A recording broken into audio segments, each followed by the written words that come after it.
What's up, everybody? Joe here with Kramzer and Jason. We are doing 1981.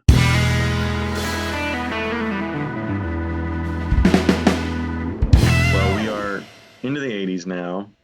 We had 1980 last week, and things are changing in the music scene. We got synth pop blowing up everywhere. Got the Fairlight CMI, a very kind of advanced digital synth keyboard sampler thing. A lot of kind of the new wave and pop bands, people like Peter Gabriel, Kate Bush, all kind of using it to expand their kind of repertoire of sounds and sound effects, which we have seen in 1980 and we'll start to see even more as we go through the years. A little thing called MTV debuts. The first video, the Buggles video Killed the Radio Star, was the very first one on August 1st, 1981. That will change music in a big way. MTV, that is just sort of a completely new direction, a new avenue for music and musicians to kind of be discovered and get their music out there. Very much help out the careers of people like Madonna and Michael Jackson and hair metal and Prince and just so many people, Duran, just everybody, you know. Well, not Christopher Cross. Not Christopher Cross, not the ugly 70s rocker holdovers. They would find themselves on the outside looking in. You know, that's definitely going to come into play here. Also, in 81, we have the inauguration of Ronald Reagan, our very first celebrity president. And kind of video games are blowing up. You have Donkey Kong and first Mario released. And in tragic news, Steely Dan break up. Oh, very sad. Sure, there were some other breakups and band formations, but there's just too many to list at this point. So why don't we get into our top fives, unless someone else has something to add about 1981? Anything else cool going on? No, nothing. All right, lists it is. Who's starting us off today? I get it started, man. This was a rough year for me. I agonized over this list more than any other year. So I was switching records in and out. I went through so many different iterations of this list. Some of the records that I was kind of playing around with that didn't end up making my final list were Black Snake Diamond Roll by Robin Hitchcock, Pretenders 2, East Side Story by Squeeze, Hard Promises by Tom Petty. But the ones that did end up making it, I've got Almost Blue by Elvis Costello, his record of country covers. I guess people are kind of divided on this. I think it's fantastic. It's one of my favorite covers albums of all time. Something about his voice doing these songs is really interesting and cool to me. In 81, I feel like a lot of the old 70s rockers are kind of past their prime, and a lot of the new bands that would go on to do great things through the remainder of the decade sort of aren't in their prime yet. They're still sort of in their infancy and not doing their best work yet. But I do have two records by bands from the 70s that are going through kind of a renaissance in the early 80s. I've got Moving Pictures by Rush, and I've got Abacab by Genesis. And then it was a really battle between these two records for the top spot. I switched them back and forth almost every day for the past couple of weeks. Runner-up, I'm going with Short Back and Sides by Ian Hunter. This record, produced by Mick Ronson and Mick Jones, has Mick Jones' fingerprints all over it. If you like the poppier side of The Clash, or if you like the Mick Jones songs, I think you would love this record. Lots of great tunes, a lot of sort of exploration of different rock styles. He does rockabilly. There's Lisa Likes Rock and Roll is kind of like a Bo Diddley beat on the guitar. He does sort of like crooning on some tracks. He does an Elvis impression on one song. It's a really cool record. But like I said, the real draw here is sort of that he's kind of stepping into a little bit of a new wave sound with Mick Jones helping him out, and really a great record. Unfortunately, probably the last Ian Hunter record to make my top five, but it's a great one. Almost took the top spot for me.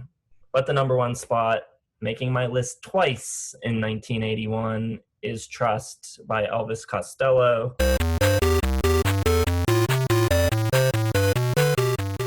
Just a great record. The complexity of the songs and the arrangements are great. I feel like this is kind of the record where he kind of fully becomes Elvis Costello, and Elvis Costello on this record almost becomes a genre unto himself. He's kind of not in this sort of new wave, punky kind of pub rock thing. He's not any of that anymore. He is what he is at this point. I think he really finds his own identity on this record. Clubland, You'll Never Be a Man, Strict Time, Watch Your Step, New Lace Sleeves, all great songs. I think it's a tremendous record. New Lace Sleeves might be my favorite Elvis Costello song. I think it's unbelievable. It's a great record. I think it's really underrated. I think it's just as good, if not better than, the couple records that came before it. So that's my number one for 81. Very nice. I think 81 is going to be the first year in our album of the year saga where my list is really going to kind of define a new sound of what's going on, and very much departure from where we started with more psychedelic and blues rock. This is the most evident that we're far away from that. My runners-up are going to be Heaven Up Here by Echo and the Bunnymen. I have Pretenders 2 by the Pretenders. I think their worst great album. I think I had it number 5 in my top 5 Pretenders, but I think it's the start of their great stuff as far as my list goes. I also have Ghost in the Machine by the Police, easily my favorite Police album. And I've got Talk, Talk, Talk by the Psychedelic Furs. 2 different UK and US releases. I believe they're all the same songs, just with different sequencing, but really good record there. Runaway, hands down winner for me, is Moving Pictures by Rush.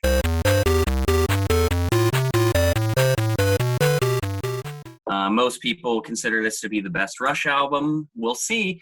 We're going to have to redo Rush in our remaster series, and I can't wait for that. But there's no denying why people love this and what is so great about it. Joe was mentioning the synth as kind of marking the new sound, and Tom Sawyer, probably their most famous song, was literally birthed in rehearsals just because of that opening synth sound. They just thought it sounded cool and then just started jamming with it, and it's so cool how they can come up with music like that just based on these little itty-bitty kind of influences and inspirations. Everyone knows Tom Sawyer, Red Barchetta, Limelight, YYZ, but the other stuff on it is just as good. The 10-minute epic, The Camera Eye is awesome.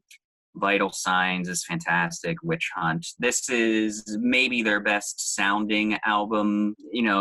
If you have a good pair of headphones, you can put on Tom Sawyer or Vital Signs and Limelight and just be blown away by the playing and how the playing is recorded. You hear every little sharp little hi-hat lift and every little thing he does, which is probably about 12 little things he does in a matter of 1.5 seconds. It's just phenomenal. The level of detail with the playing on this is just phenomenal. Another cool YouTube channel, Rick Beato, has Why This Song Is Great series, and he does Limelight on one of them, and it's just like hearing it again for the first time. That's why I love Rush, is you can listen to them over and over and hear little things if you appreciate musicianship, and it just kind of blows you away, the level of detail and the little nuances they put into it. I think thematically a lot of their albums work, especially, you can tell what Neil is writing about. This one's a little bit perplexing to me. I can't really put my finger on what brings all these songs together. For me personally, I've read a lot of reviews and what they consider it to be, but I think other than Limelight, which is obviously about Neil's insecurities with fame and all of that stuff, and then Red Barchetta is a different song by Rush, because they usually don't do those kind of just picturesque storytelling songs. And I think the imagery of that is awesome, with the way they're playing off the racing and the way Alex's kind of guitar soars and takes off like he's revving an engine. It's really awesome. Many people consider it their best blend of their hard rock, guitar-driven prog stuff, and also kind of the new, more 80s synthy style stuff. And they were embracing a lot of reggae now. They love the Police. There's probably more of it on Permanent Ways, but you get a little bit of it, and his chords, and Vital Signs has it a little bit. It's just phenomenal all the way through. Probably the best thing about it is probably the drum work. all over the album. It's fantastic. You can say that about every Rush album. This might be his best drum album. And this, to me, is the era where Geddy sounds the best, the late 70s and the early 80s. He's still got all of the octaves and high piercing stuff that he wants to do, but the songs are a little bit more restrained, and the recordings of his voice, I think, are just perfect. So an easy number one, and this, brace yourself, could be the kickoff of just the dominance by Rush coming up. I had them nominated for Farewell to Kings and Permanent Waves. Really wanted to get Hemispheres and 2112 on there, but now we're into the big guns for me with Rush. So 1981 Moving Pictures, Rush. It is, yeah, I love Moving Pictures. It's not my favorite of the Rush. I think I prefer Permanent Waves, but it's, a great album. It's very kind of close at this point between the two. They're kind of two sides of the same coin. And it makes my list of runners up. Also on my runners up, I have the final album from ABBA. We got The Visitors. It's kind of their breakup album. They were married at one point, and this, by 1981, they were all divorced or in the process of being divorced, and it's kind of a cold, icy Nordic album. But some great pop tunes on it as well. I do love my ABBA. Also, his debut didn't make my list, but in my runners-up for this year, I have Diary of a Madman by Ozzy Osbourne. Just some phenomenal guitar work by Randy Rhoads, really kind of carries it. Ozzy's fine, but Randy is the star of this show. And my final runner-up, I have Belladonna from Stevie Nicks, which I just love. I think it's probably my second favorite album by anyone in Fleetwood Mac, including the Fleetwood Mac albums. I love When Doves Cry.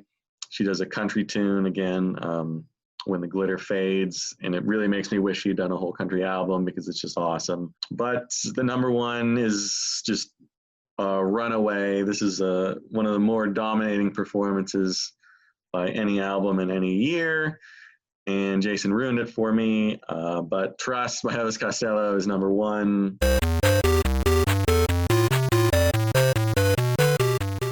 The gap between number one and two has never been wider on any of my lists, probably. This is, it's between this and Armed Forces for me, for Costello. And this is sort of, like Jason said, kind of entering into a new territory all his own. It's got very bitter, he's full of regret. It's kind of like less, he was kind of, bragging on the first couple albums. It was very, he's kind of the man. And now, he's late 20s, and he's already kind of moving on to sort of like, where'd my life go? Maybe I was the problem with the relationships. It wasn't the girls. And I really just, like all the lyrics, all the words. His singing is great. The Thomases on rhythm are just phenomenal again. And on this one, I think a little less synth production and more kind of piano, a little closer to jazz maybe.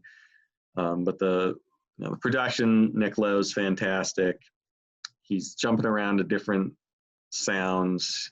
He's got the pop, the kind of 50s style with a song like Luxembourg, country on Different Finger. He's hopping around the genres. He's nailing them all. It's just phenomenal album. My only complaint on the whole thing is I would switch Lover's Walk and Luxembourg in the track listing. I think that would make the album perfect. Clubland's a great single. It's weird that this is kind of his least, popular album, because it's just, maybe it was too much of a tonal shift here, but I love it. I love every minute of it. And it is the runaway winner for 1981. There it is. That's 1981. I had a lot of holdovers from the 70s still. I still haven't kind of broken through to that 80s sound, other than maybe, Prince in 80. But everything else is kind of still as the 70s artists, kind of holding claim to my top of the lists. But we'll see what happens in 1982. Be sure to join us next week for that. In the meantime, like the video, leave us your favorites of 1981, subscribe, hit the bell for notifications, and we'll see you next time on Listography.